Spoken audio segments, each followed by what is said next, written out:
Okay, this particular room, we've had issues with the damp in the winter, and there's the damp course there, and obviously you've got the cavity, air bricks going underneath. There's a cavity, there's the wall the other side with a cavity, and I suspect this is very damp, this area, and it slopes from the garden on a slope back to here, although the paving does soak away, and we've got soak away, it's not a problem. But you imagine the amount of damp we've had all winter. This has been exceptional this winter, and I suspect it's going in, soaking up, right, so going in underneath, soaking into the insulation material, then travelling up the inside of the cavity and keeps going up and up and up. You can actually see how this is all green. Right, I'm just want to explain to you what's happened in this room. The damp's travelled up the wall.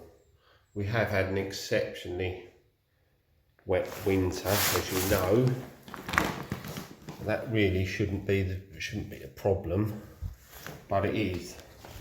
I've just laid these bricks out like this. If you imagine if that was the outside brickwork, inner brickwork, this would be your cavity. Normally that would be clear, because they've pumped it all full of this woolly stuff, like so, and it goes all the way up the wall on the inside. It's lovely, good insulation.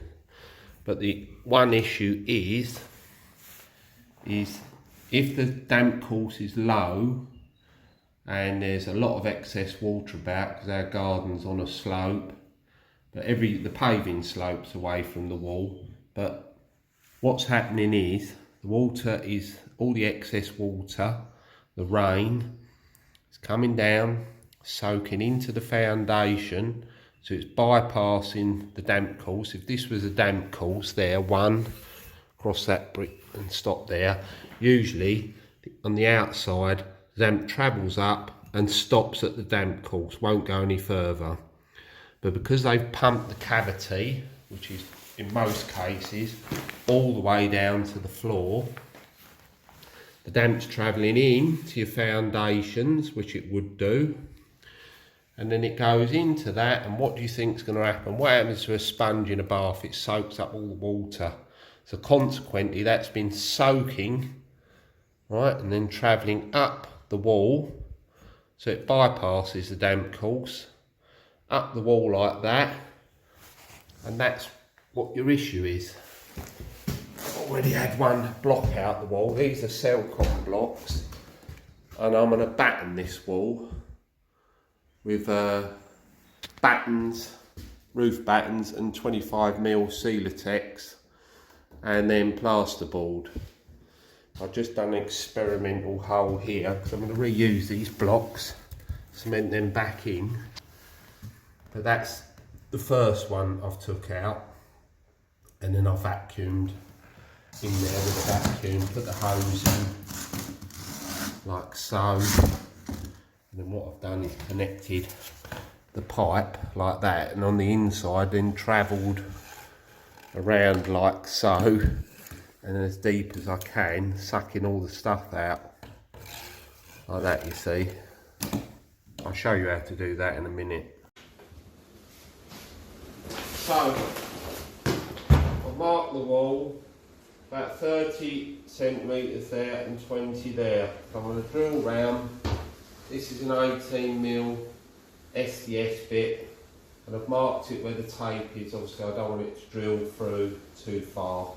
I'm just going to go round, keep drilling all the way through.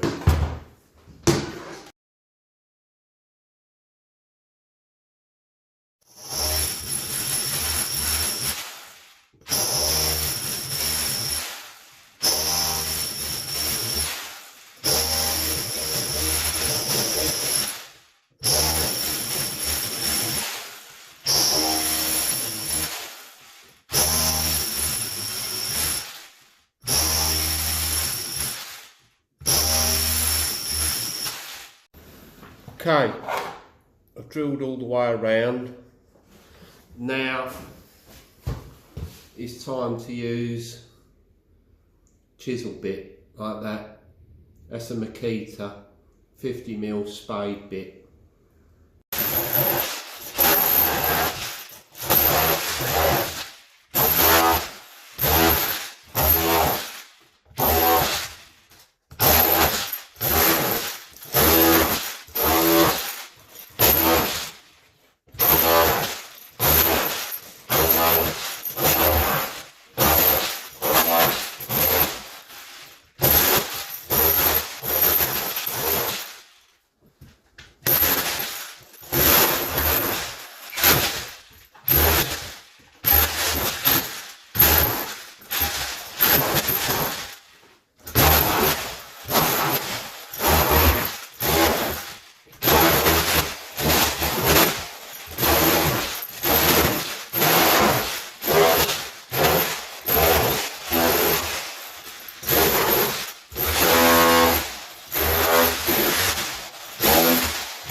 Is a north facing wall, so that hasn't helped with the damp issues. But let's cut through there. Look, as you pull the insulation out, you can feel the damp in there. It's not so bad up here, further up, but as I say, I'm probably going to remove it the whole lot from the wall. So just put your hand in there, get what you can out. Yeah, you can feel it, you can feel the damp in it, and that's never going to go away. As I explained before, it's coming up through the foundations, then soaking up. Stage, I've got the industrial vac. When I put that on, that's going to go pushing in there as far as I can go, and down there. You might have to keep taking the tube off a little bit and unblock it. Just keep going with it, and then once it's in there, you can add your extension pipes to it, and in the cavity sort of fan around like that.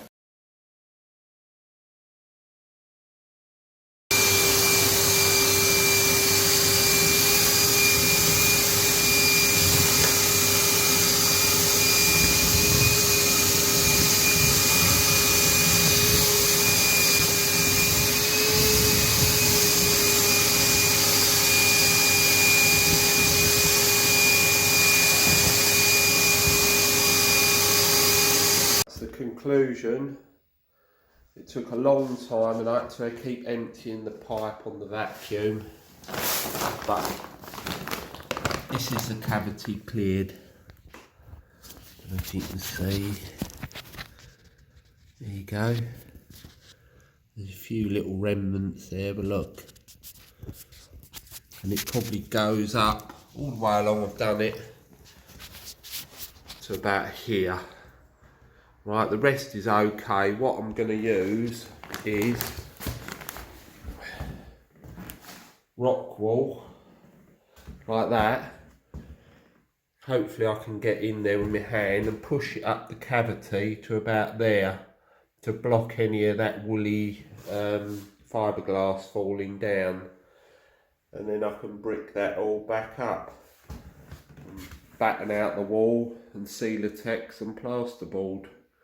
And that'll cure the problem then. Cutting it off in strips, about that, then forcing it up the cavity. I use my mirror, like so, angled mirror, like that. You can check your progress. Can you see me pink rock wall? That goes all the way along, and then you look the other side. Right, so if you angle your mirror and your torch, I just want to show you, look. Can you see it? See the insulation there? The pink stuff?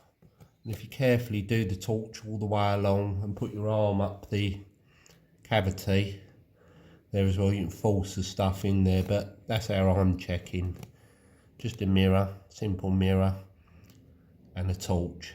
it's easy really. Right, yeah, just look with your mirror. It's easier for me because I'm trying to film it and that, but I'm just trying to show you. And then what I used is the vacuum pipe just to push it up a little bit further, and you can check your progress with a mirror, angling it, and see where you see where the white stuff is, and the new rockwool.